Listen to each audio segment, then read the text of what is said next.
Looks like they're getting the map ban started as we speak, actually. So, all right, I think we will go ahead and get started while they're banning the maps. We'll kind of introduce the teams a bit. There have been some recent matches with these teams. I've played against both of them. They're actually in my group stage, but for people who don't know the results, I'm going to keep it spoiler free just so there's a bit less bias, I guess. So I will start. I will start by introducing Ban Cho, and then Lothair, who is with me as a co-caster, will be introducing Team Rekt'Em. So, Ban Cho is the 4th place team. I don't have any graphics prepared, unfortunately, because this was kind of last minute. But they're the 4th place team from Division 3 going into the Epic Cup. They have a high priority for heroes like Hanzo. They like tanks like Joe and etc. But a lot of their priority falls on that Hanzo, as well as an occasional Vala. They really like maps such as Infernal Shrines mainly, which is something that most teams enjoy. But they also occasionally go to Volskaya, Battlefield, and a few other maps. Lothair, if he's here, hopefully we'll go ahead and introduce Team Rekt'Em. And I guess he's not. Unfortunate. That's awkward. But I guess what do you mean? Oh. I'm being trolled. So, Team Rekt'Em is a Div 4 powerhouse this season, coming out real strong with 8 wins for all 8 of their matches, just absolutely blowing through the competition. So it should be pretty good seeing the top team from Div 4 take on a real solid Div 3 team. And pray tell, what heroes do they enjoy playing? In particular, they've been known to play a really disgusting Kerrigan, being able to absolutely execute on it and have everybody follow up on it, as well as having some pretty good plays around Stukov and Kael'thas. Alright, we're just getting the last map bans in here. So far, all the map bans have gone through, sorry. And so we're waiting on the map pick, but to start off, we saw from Ban Cho a ban on Cursed Hollow and Volskaya Foundry, and from the side of Team Rekt'Em, we see a ban on Battlefield of Eternity and Sky Temple. So both kind of getting rid of, it looks like, some comfort maps for the other team, as well as just some maps that are maybe maps that they're not quite comfortable on. I think we might see some attempts at invades, but I think we'll probably see mostly just passive play from both of these teams. They'll focus on making sure they're not missing a single minion of XP. As we jump right into the draft, we'll have to see if I'm right or wrong, but I expect for a lot of plays to be made over that shrine. And we're also going to have to see, starting off, there's a very high ban rate against the right team, that is Team Rekt'Em. We're going to see, likely, I think, a pretty early Kerrigan ban here. This is her best map, pretty widely accepted as such. So I would not expect to see her make it through. And another ban, which is pretty common coming from Team Rekt'Em, is the Diablo, which is going to get banned here. Especially on that top shrine, he can be absolutely devastating because there's nowhere safe up there. Yep, he really allows a lot of aggression, as well as some damage himself. It has been nerfed recently, but I think he is still very much a threat to squishy backliners. We're going to see bans on 2 ranged assassins, or well, 2 assassins, which are very heavily prioritized. The Hanzo from Ban Cho is banned away, and the Kerrigan, as expected, is also banned away. So that means they leave an open the Stukov, the Joanna, and the Rainer, and there's the Joanna. Yep. Stukov being another pretty highly prioritized hero for Rekt'Em. They picked all 3 of those heroes 10 times, so they're definitely good comfort picks, and there's a good Rainer denial to take it out of that cross. Yep, Rainer, another hero which Rekt'Em likes to go into. It's going to get grabbed, as well as an ETC. He's pretty strong on this map, provides a lot of area denial, and really punishes the choke points that you need to use to get into the shrine. If we see Team Rekt'Em trying to all enter through 1 point, you can expect to see a mosh pit going straight in. And the response comes out. We do have the Stukov that's going to provide some interrupts for the mosh pit, as well as Blaze, potential for a bunker there to help protect the teammates, as well as some extra aggression. A lot of good comfort picks coming through for Rekt'Em. They're definitely going to be able to perform well. So I know you're a big fan of off-lane ETC. How do you feel that works on this map? So I do love a good off-lane ETC. Normally you see a stage dive there, as we're going to see Li Ming banned out. An interesting choice given the Shrine minions, but there might be something that they are aware of which we're not. But as far as off-lane ETC goes, I think he can be solid on this map. It can really surprise your opponents in draft. They see the ETC and maybe plan too much for that mosh pit, and then you bring out the off-lane ETC, bring in maybe a Tyrael or something else for your main tank, and that can bring some pretty good power, as we're going to see a Rhaegar banned out from the side of Team Rekt'Em.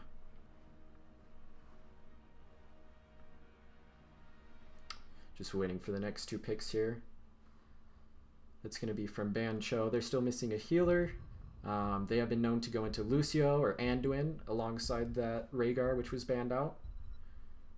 Although we're also missing an offlaner. And we're going to see Jaina and Anduin. Just some solid damage as well as some solid healing. Look, with Wintermute and Light Bomb up, they've got a lot of punish for counter engage that gives ETC plenty of room to work with. Yep, and that definitely, if a good mosh comes out, you can expect for there to be some good follow-up for it there. Jaina, one of the strongest, if not the strongest, burst mage in the game.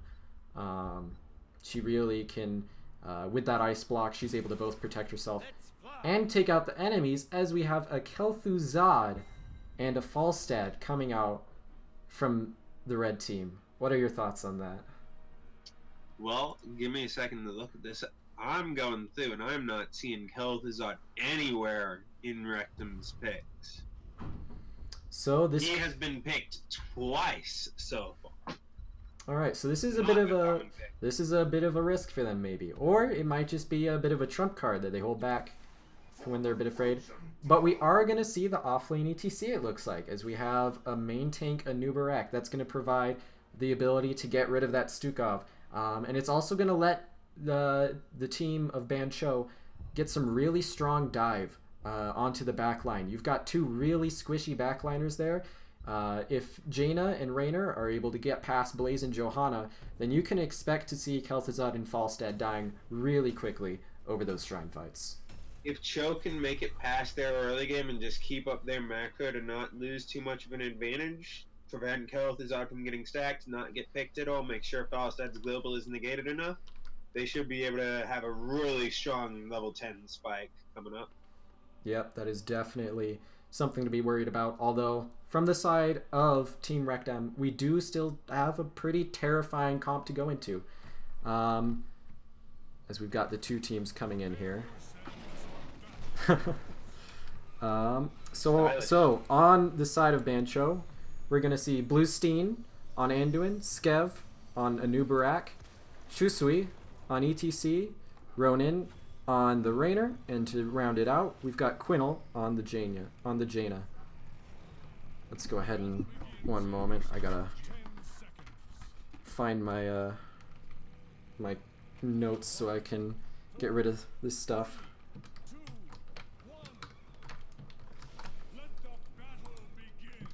And on the other side, we've got Jesus Mafia or Jesus Mafia on the Kel'Thuzad, Old Dookie Tom on Falstad, Narisor on the Johanna, Frisian on Stukov, and Tesmel on Blaze. We're going to see the 5-man initially being here for the red team, but we're going to see Blaze splitting off pretty quickly. It's actually going to be a Nubarak squaring off against him. So that'll be interesting to see. As can be expected with the Johanna comp, they're able to get those 4-man rotations off much quicker. Already clearing out bot before Cho is even done clearing mid. Yep.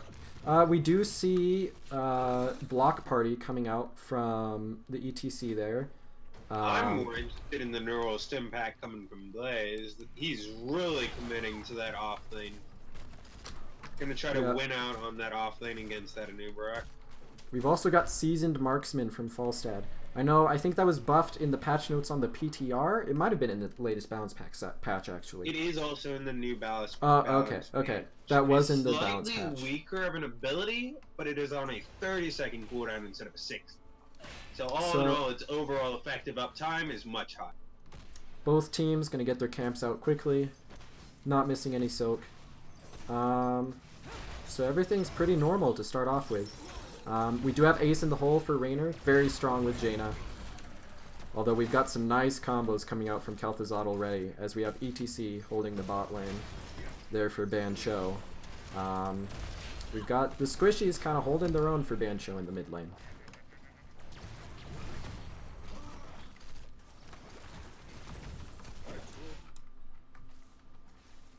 Top's pushing in pretty well.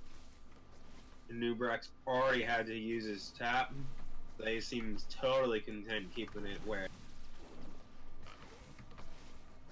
It looks like right now we just have ETC just kind of freezing the lane, trying to, I guess, deny Falstad actually. Stacks for Seasoned Marksman. Not a bad idea at all. The first Punisher is going to be in the middle, so expect to see these teams rotate to their bruiser camps right now. To try and get some pressure in the top lane before the objective. Although, as I say that, neither team has gone to their camp yet, although Ban Cho is starting to make their moves. Ooh, looks like Rekt'Em might be going for that bot camp to try to get some value with the bot siege instead. Yeah, that is definitely something which can pay off. The siege camps on this map do a bit less damage, and do get pushed out on their own, but it might pay off if they're able to clear that top lane. Looks like they're going to be slow to it. They're going to be pretty far on the deficit by the time they get to Shrine. Yeah, Ban Cho already got their camp out, already started the Shrine, while there's still 3 bot. Falstad is going to be able to global up if he needs to, but it looks like right now it's just going to be a 4v2 on the Shrine. Although Kel'Thuzad just scaring away the blue team. We are gonna see pretty normal talents at level 4. Anubrak going for a more aggressive option with the Underking there, as we see Blaze falling, as he was out on the side without his team.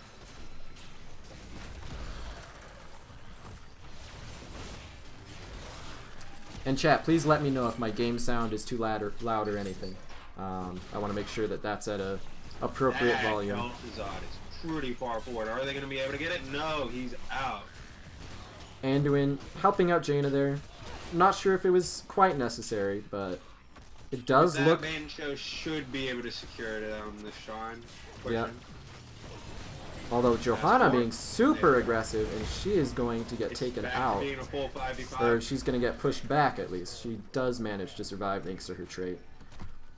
Meanwhile, disengages from everyone. Meanwhile, in the bot lane, we did see a tower fall to that siege camp, although it has been taken out by minions down to 1.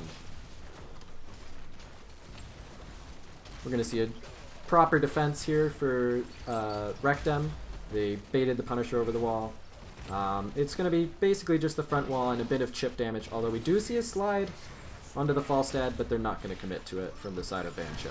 That ETC should be fine. Well, right now, yeah, everybody's clean. Solid disengage. Looks like Rekt'Em doesn't quite have the lockdown yet. Yep. However, with that, Kel'Thuzad now is stacked to 15, so he will have Spike, and with that, Cho's going to have to start playing a lot safer. Both teams doing their bruiser camps. Pretty standard play. If we're looking at builds, we do see the Glacial Spike cooldown coming out from Ice Cold on Kel'Thuzad. Bit of an interesting build from him. I don't play Kel'Thuzad much, but from what I understand, armor there at 4, the Ice Spike at 7, that's not quite a normal build that you'd expect.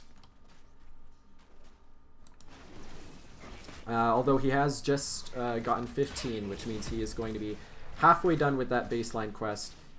He's going to he's going to have that ice spike, rather.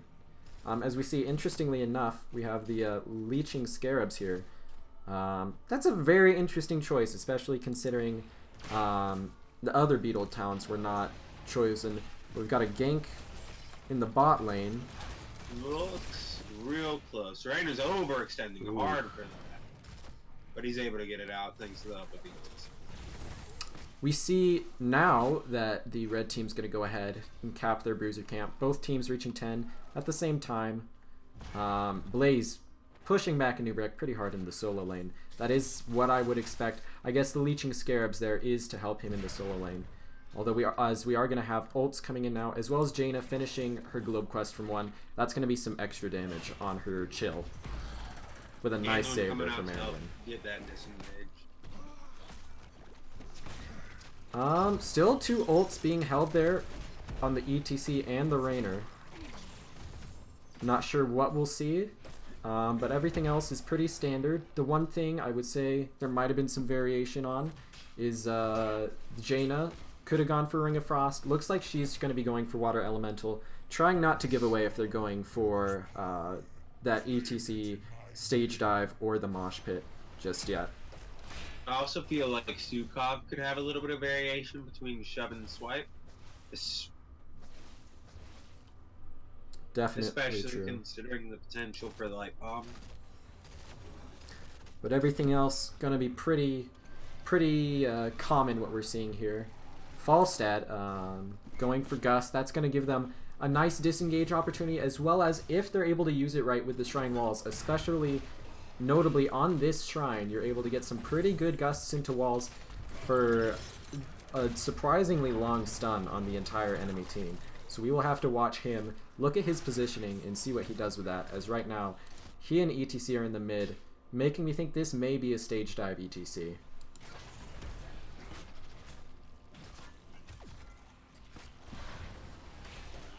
Both teams going to go ahead and start on the shrine here. Falstad about halfway done with Season's Marksman there at 25 stacks. Kel'Thuzad almost 2/3 of the way. As we've got both teams coming up. Big Q5 detonation leading into a stun. Is it enough? Bunker comes out. And a enormous Huge mosh pit. for 4-man. That is a clean wipe there. That is going to be all of the squishies dying from Team Rekt'Em, and we're going to see Blaze in the cocoon. We'll have to see if he's able to get out here. I don't think he will. Good interrupt from ETC. They're gonna have to Jace him, be but going it's now. it's just a matter of time, and that's gonna be a hefty lead. Ban Cho getting the Punisher as well as about half a level lead from those kills. So given how long it took for them to take that Blaze down, everybody else is up for Team Rekt'Em. If they play this right, they might not be able to take back the shrine, but they can definitely get some kills on the counter engage. Or they're not even entirely guaranteed to lose the fort at this point. Yep, they have lost the mid wall, which with a ETC and a Nubrak is really scary, because what that means is when the Punisher is baited, the front line from the side of Ban Cho will be able to follow up on that and look to punish any overextensions there. But Kel'Thuzad's going to try and ward them off with the Ice Spike.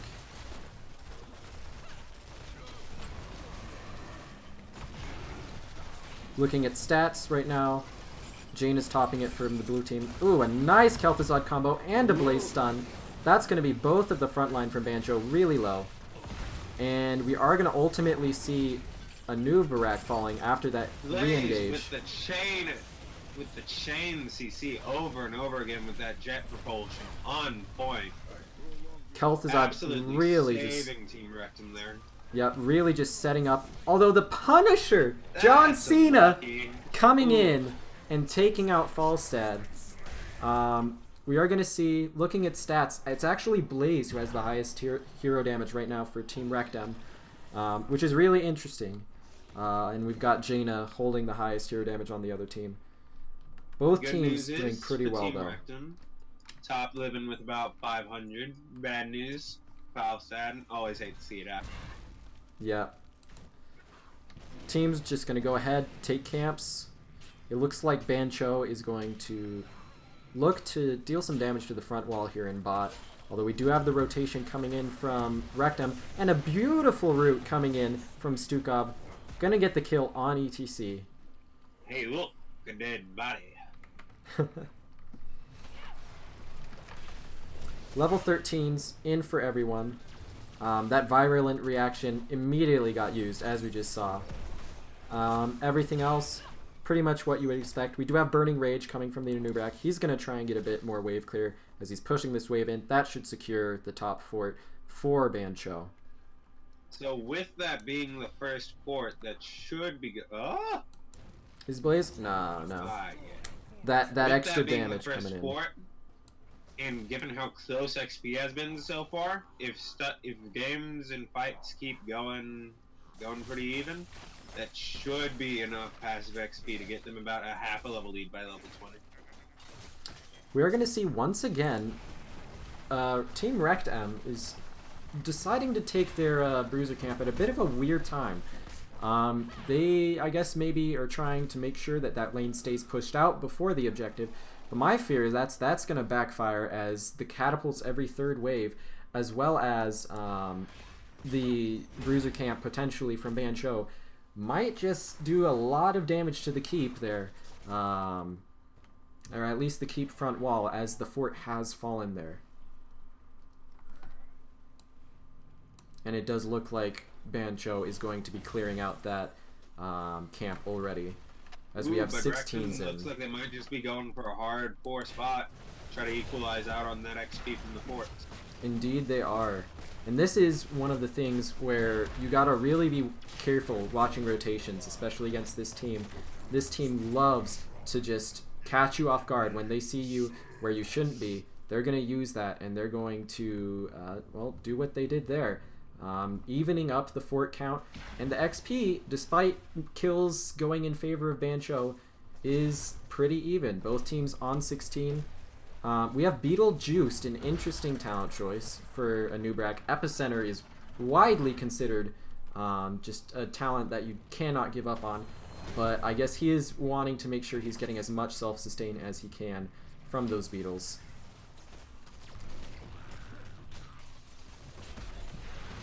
Shrine's activated. Time to see who starts winning poke. Spike comes out. Does it connect? Ooh, barely off the hitbox for Jade. Safe. It is worth noting that Falstad, who is in the top lane right now clearing, has completed Seasoned Marksman, so he's going to be able to get some pretty strong auto attacks in there, especially with the level 13 Giant Killer.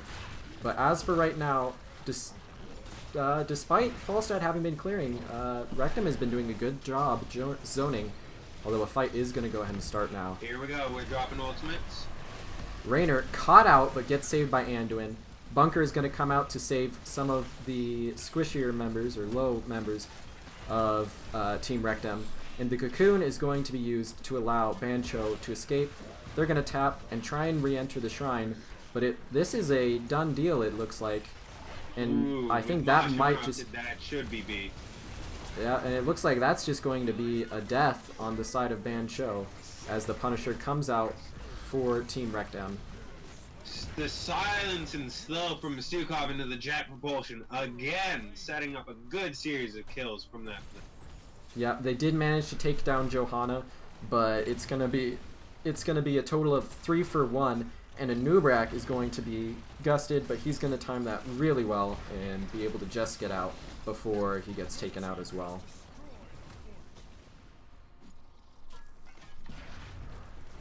So, if you're Team Rekt'Em in this situation, do you continue to push in and try to get the keep, or do you capitalize on those 3 siege camp spot inside? I mean, I see my Punishers at a 3rd health, and they're looking. It looks like they're looking for the same. They're gonna even get a kill onto Anduin, stagger out yet another death, even getting potentially Anubrak, but not quite. I mean, the healer is down, but 4v5 at the enemy team's core. Yeah, or 4v4 rather, and yeah, they are going to make the decision to back off. Quinnell trying to slow down the red team, see if they can get a pick, but Blaze using his oil and jet propulsion there to peel. And they're going to get away. And what looks like a really even game as far as XP goes is now well in the favor of Team Rekt'Em. They are a level ahead, and they're stealing some camps. They're going to look for 20.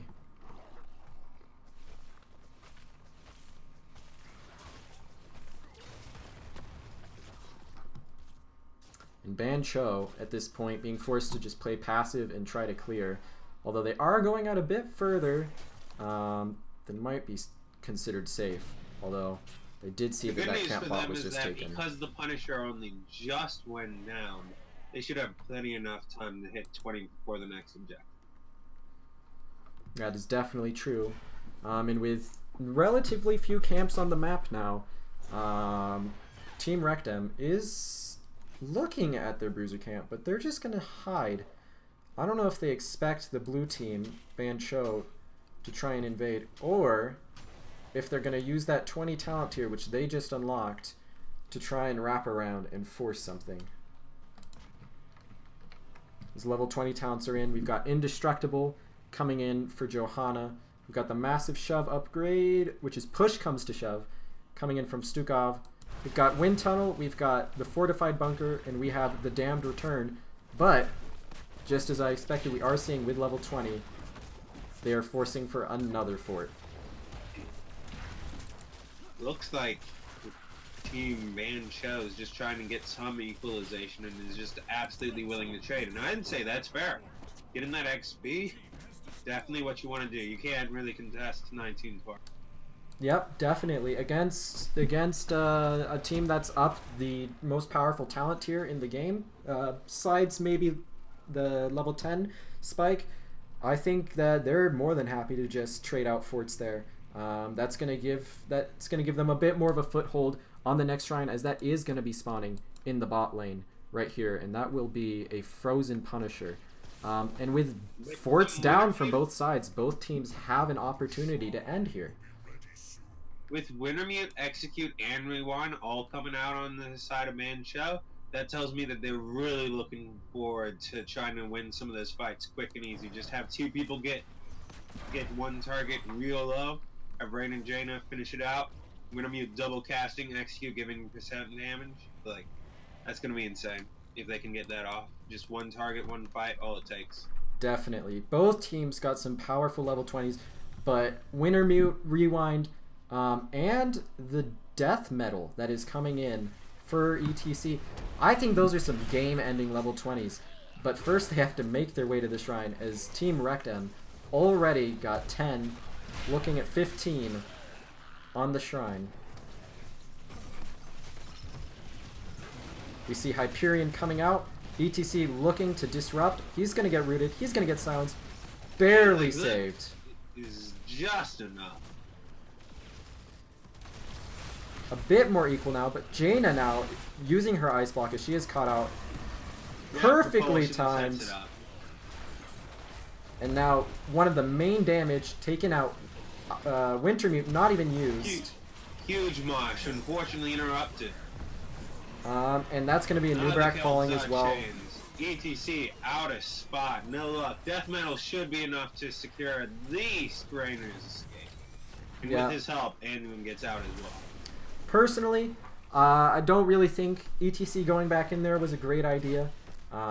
Rainer not really going to be able to capitalize, and I think they could have gotten away with 3 to defend, but instead he decided he was going to go in. That death metal did come out, maybe just trying to stall for some time for the defense. But Team Rekt'Em is saying, hey, screw the Punisher. There's an open core here. Let's go for it. 3 dead? I like this dilemma they're presenting. You either protect bot, you try to protect the keep. If you do that, you lose the core. So they're definitely forcing that, even if they don't get it. And it's looking like, with how it's dropping, they probably will. Especially with the Rainer all the way out there. And he's going to have it happen again. As well as the Wind Tunnel. And that is going to be the first game going in favor of Team Rekt'Em, despite some early struggles, it looks like.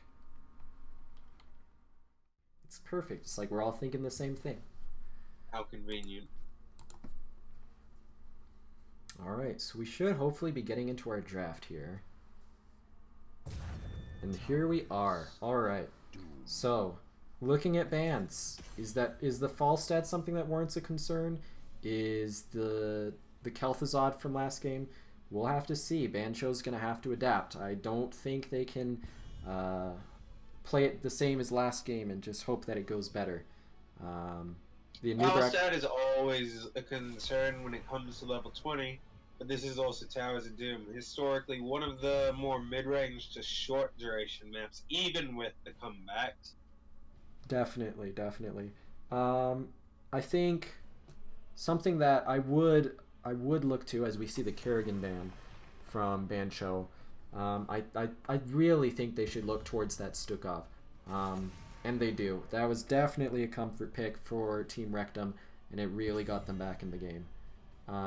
Now we're seeing similar ban from Team Rekt'Em, starting off with the Hanzo.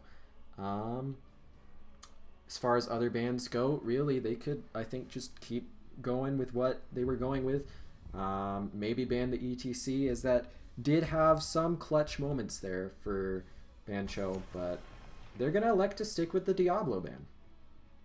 I follow. Hey, we've got Quang Pits, we've got Corn Dog coming in with the fall. I appreciate it.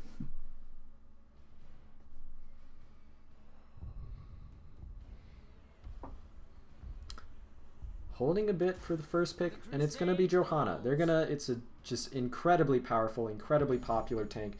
They're just gonna say, hey, we needed some peel last game. We needed someone who can eat those spikes. We're gonna go for the Johanna, and I think that's completely fair.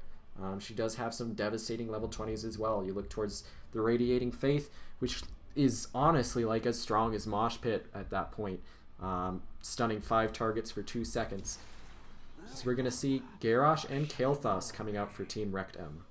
Garrosh, a tank it's a tank they don't play too much. Very, very consistent first 2 picks. Joanna having a 98% popularity, and Kael'thas having 72, being the top 2 heroes.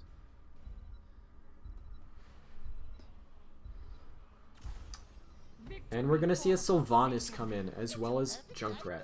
Junkrat recently got a rework. His damage now is really insane. He has a lot of great point control and area denial, which you're gonna look towards when it comes to the shrine phases.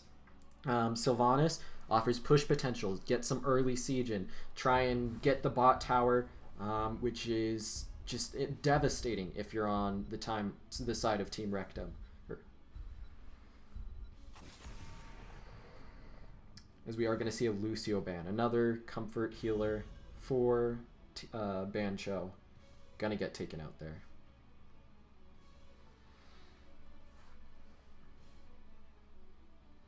And as the third ban comes, we're gonna see Anna. That's a fair ban. Anna's very powerful and really can enable mages, especially combo mages such as Kerrigan, such as Kel'Thuzad, stuff that has been somewhat of a priority for Team Rekt'Em. But we're going to see Raynor and Malfurion come out. Also comfort picks there. This is a pretty standard comp for Team Rekt'Em. This is something that they're definitely comfortable with what they have. Only thing standing out there is the Garrosh, but I think they're definitely capable of playing with that kind of pick-based style. So I would expect to see some good rotations and probably some aggression with the Garrosh. They know what they're good with, and they're gonna work with it. And Ban Cho, they're looking at it and they're saying, hey, I see a Garrosh, I see a Raynor, I see Malfurion. The macro presence from the side of Team Rekt'Em is not huge, and they're gonna go for the Zool. They're gonna do their best to just double soak with the Zool and have a constant 4-man pressure with the Sylvanas trait, probably in that bottom lane. You're going to see them look for really early siege and try to just shut the team of Team Rekt'Em out of the map, and the response is a Leoric, another very powerful double soaker. Good answer, provides a bit more beef at the expense of a little bit less wave there. with Entomb, that could be a really good mid-game, late-game pick situation, especially with Garrosh. Help set up tons of stuff, but with Junkrat, like, you can't group up too hard to commit to. Definitely, Junkrat really just can be oppressive when it comes to the shrine fight or to the fights over the altars. We're gonna have to look to see how the team of Team Rekt'Em tries to maneuver around him as we go into the second, potentially last match if Ban Cho cannot turn it around. So let's see how they do.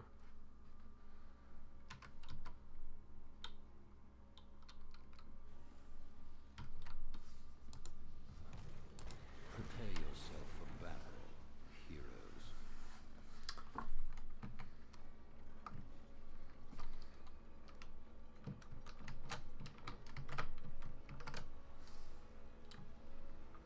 Alright, so on the left for Ban Cho, we are going to see Bluestein on Tyrande, Quinel on Junkrat, Skev on Johanna, Shusui on Sylvanas, and Ronin on Zul. So a bit of a role swap as we have, I believe, the Nubrak switching into the, from last game, switching into the main tank, ETC switching into the off lane. Let the battle begin. As on the other side, we have Jesus Mafia on Kilthos, Tismel on Leo, Frisian on Malfurion, Nerazor on Garrosh, and Old Dookie Tom on Raynor. As the Chen sprays coming out.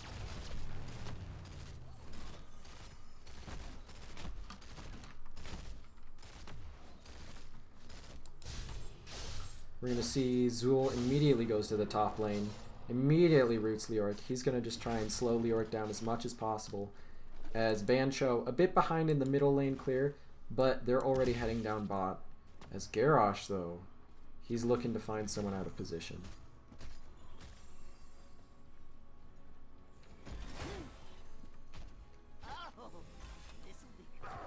And that's going to be a throw on Junkrat, immediate root follow-up. But he's going to be able to use the Concussion Mine to get himself out. And using the Q build, which is coming in for Sylvanas, we're going to see some decent counter damage back onto that Malfurion. Interesting little bit there, looking back at it. That flash side from Joanna barely did not reveal Garrosh while he was in there. They had no idea. They checked it, they thought it was safe. That could have gone way worse. Both teams go into their camps. It is going to be faster from the side of Ban Cho as they have two heroes on it. Kel'Thas being forced to help with the mid soak as Leoric is falling behind, although he's looking to deny soak to Zul. He's just letting the minions die. And if the red minions die before Zul gets there, he doesn't get the XP. But we have fight going on bot.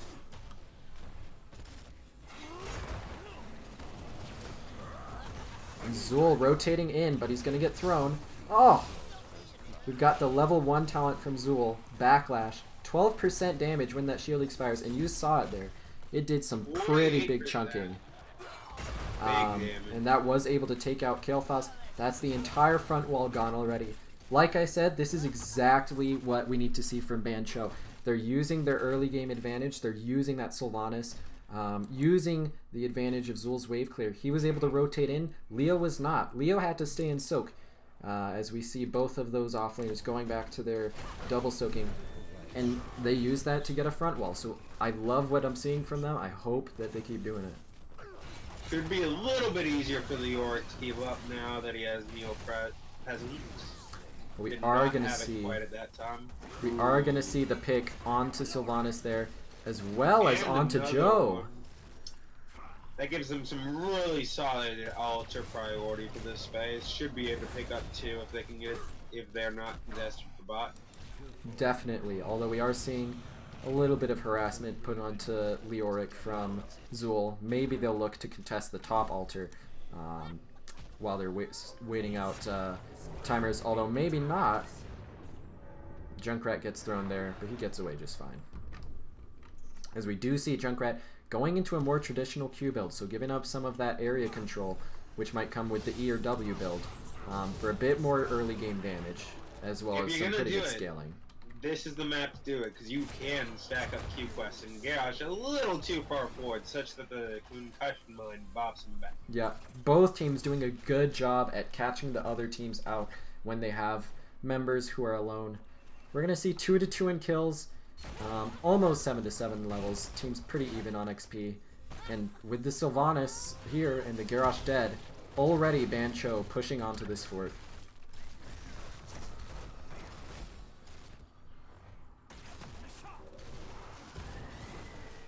Interestingly enough, we do have the burn flesh coming out from Kael'thas. You saw him using his trait to widen his flame strike there. He's going to try and get 2 people in that, get some extra damage.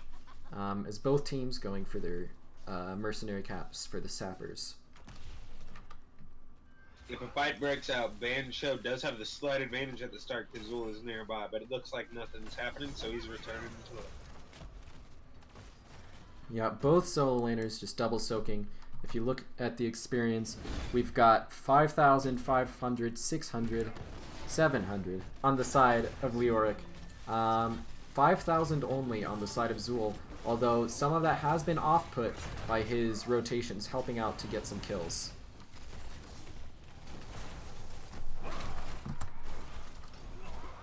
Sorry, my camera went a bit wonky there. And Zul is missing a few minions here and there. Leoric's doing a great job at rotating. Be swift, hero. They're trying to really commit to this altar, get it back even. Yep. Ooh, Kael'thas going to be able to barely gets interrupt. Alright, it's a percentage. 5v5 again. Yep. Leoric has managed to make it down. Zul is really far Yeah. forward and he does not have a shield anymore. He's going to get chased down by Leoric. And it looks like Ban Cho, despite doing a great job zoning early, they're going to lose Johanna. And they're going to lose the altar. Junkrat wisely backing up there.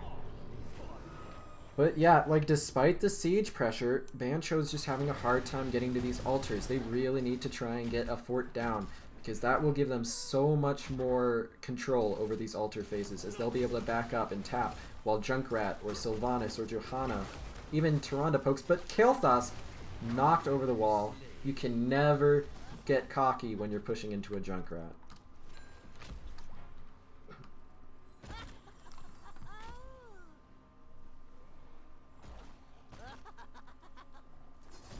Ultimate abilities are here. We're going to see the Entomb from Leoric. We're going to see Taunt coming out from Garrosh. Pretty much what you'd expect there. And we're also going to see Rainer's Raider. While Kael'thas and Malfurion are both holding for the moment, we're going to see Shadowstalk, that's the name of that, from Tyrande, Riptire, Blessed Shield, Wailing Arrow, and, of course, the Skeletal Mages. Pretty much the expected picks here. And it is going to be Tranquility for Malfurion.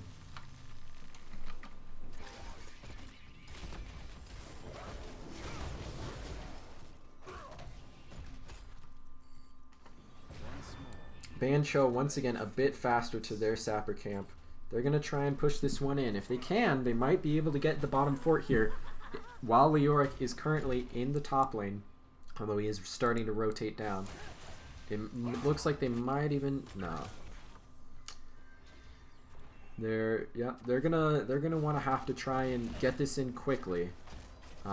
Taking out that fort would give them a lot more pressure over these two altars. Although right now Leoric is being ignored, and it looks like he's getting that one for free.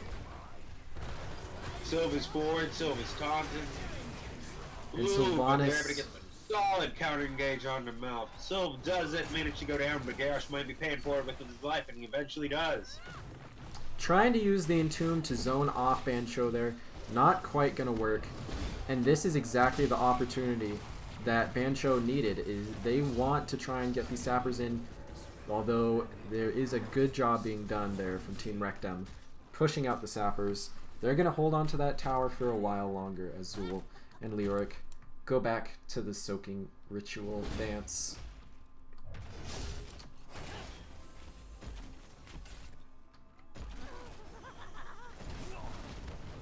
So once again, we're seeing it pretty even. Last time around this point in the game, around the level 13, we saw a pick from Team Rekt'Em just completely bring them back into the game, and they did such an excellent job at snowballing that.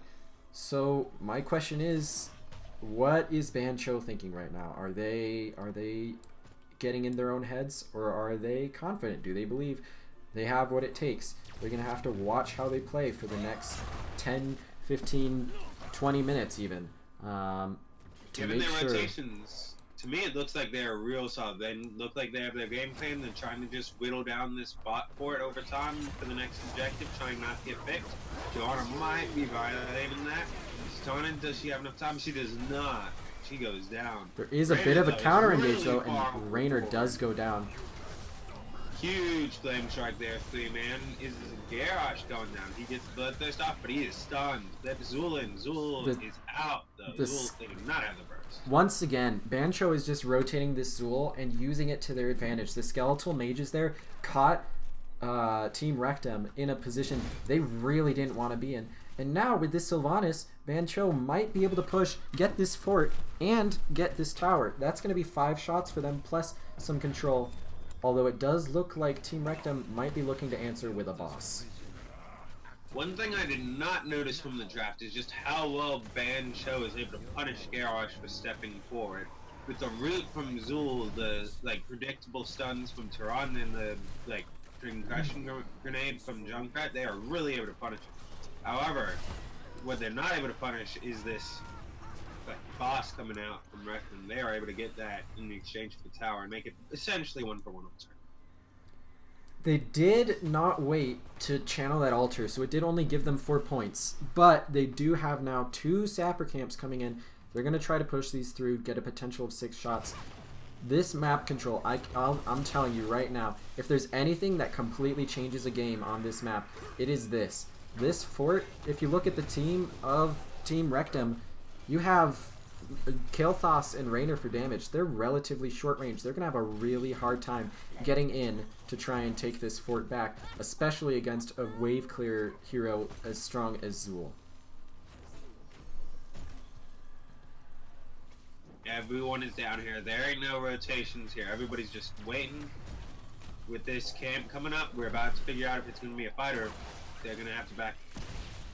And this is the point where, as Ban Cho, as we see it. Garrosh steps forward, gets the flip on the Sylve. Burst is coming out, but it's not enough. Big shields. Garrosh bursted down for it. Huge arrow hitting 3 people. Wow. What started as a great engage there, Garrosh using his unstoppable to his advantage. Ooh. Oh, and is the last one? Yeah. Ooh. All right. So that is 3 shots.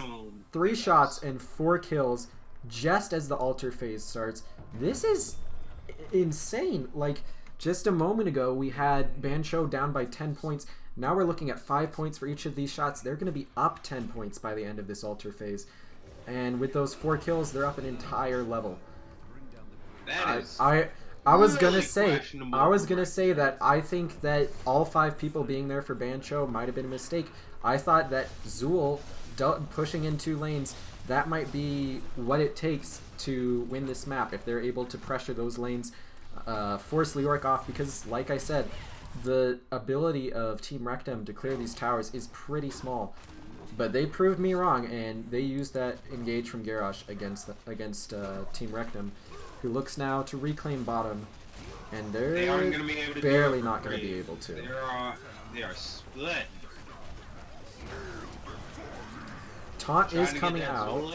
He's fine. He's fine. Is he? Ooh, all the shields are down. Almost got out. With the almost. last bits from that Raynor for the execution. And that is going to be the tower going back to Team Rekt'Em. Honestly, it's 4v4. Leoric's top. I do not think Ban Cho should have left. I think they should have kept on defending. They do still have middle, but that's going to fall really quickly. That is much more easy for Team Rekt'Em to attack. Ban Cho is going to look to take it back using Sylvanas in the bot lane, but a bit of a misplay there. And once again, like I said, this is their last chance. If they lose this, they're not going to get into the Finals Cup. They're on their last life here, basically. So we'll have to see how they play it, as we do have another sapper camp picked up for them.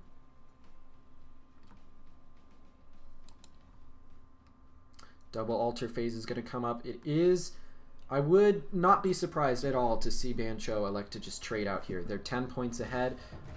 They've got sappers pushing bot. They might try and poke a bit to make sure those sappers get in.